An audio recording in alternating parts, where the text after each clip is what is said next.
This is Karanura and I welcome you again in Auratex. So today's video is about the storage class. So before starting to the tutorial, I would like to request you to please subscribe my channel and press the bell icon for my new updates. So guys, let me show you a chart over here. So these are the storage classes. These four are the storage classes: auto, static, extern and register. These are the four storage classes in the C. So today video we will cover the auto part.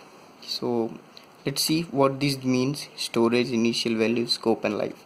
So in my previous video, in my memory mapping video, if you have seen, I have told you about the stack. So let's see what is stack, what is the storage. So let me declare a variable here.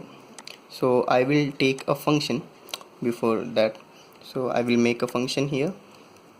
Suppose it is void function, and the same function I will just for the protocol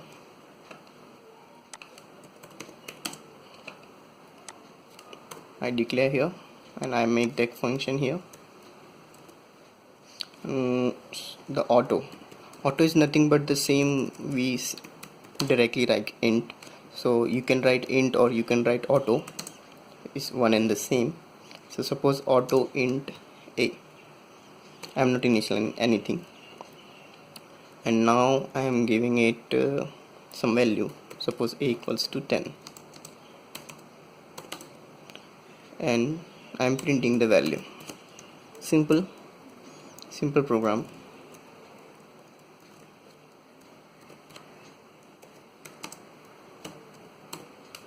Now I have to call this function in my main function, and then only it will execute itself. Okay, so whole program looks correct. Let's run the program. Okay, so I've got my output here, that is 10. So guys, what happened here? This is the function I created. I declared a variable int a. I gave it a value. So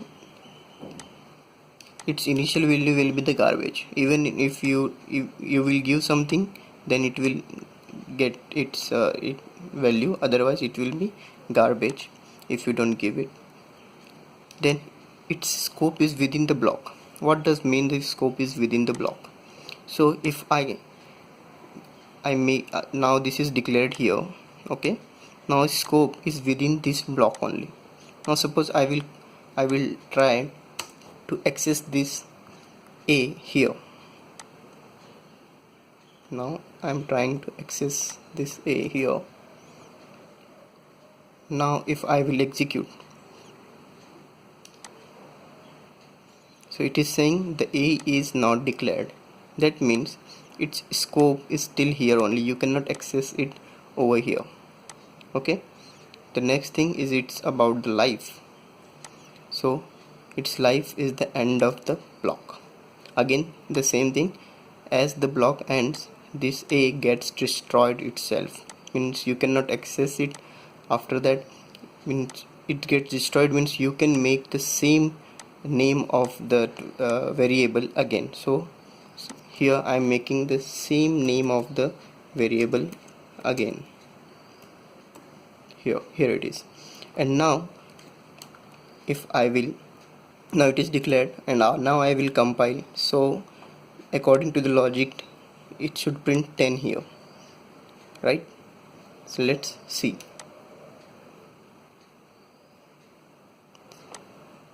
So, okay, it's not understand. To make you understand, let me give a slash n here and here also,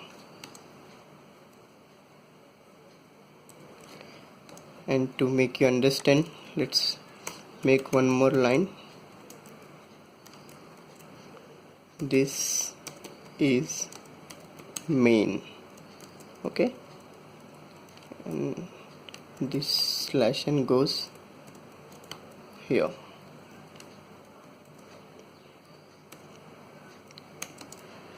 This is main. The same escape character I am making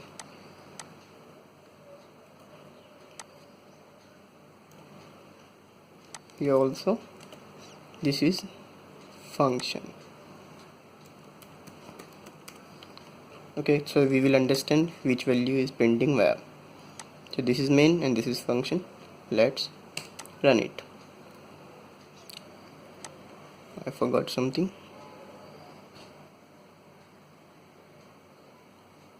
Okay, semicolon is forgotten here.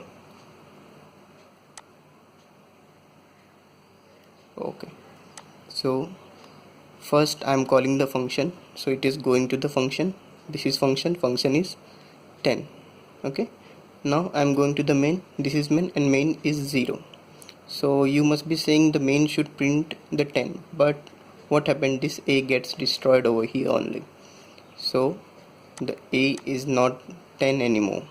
A is going to print any value it has itself in it, so it is printing 0. Now if I will give something to this, suppose not 10, I am giving it 20.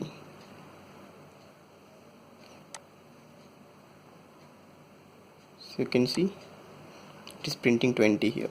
So this 20 is not bothering to this a is already declared. I called function, a become 10, so this is not overwriting to this. This is the different one. This gets generated here, it did its work here and it die itself, and then this got executed. So this was all about this video, guys. I hope you like this video and you got something from this. So please give it a thumbs up, share with your friends, and subscribe to my channel. Comment down if you have queries. Thank you.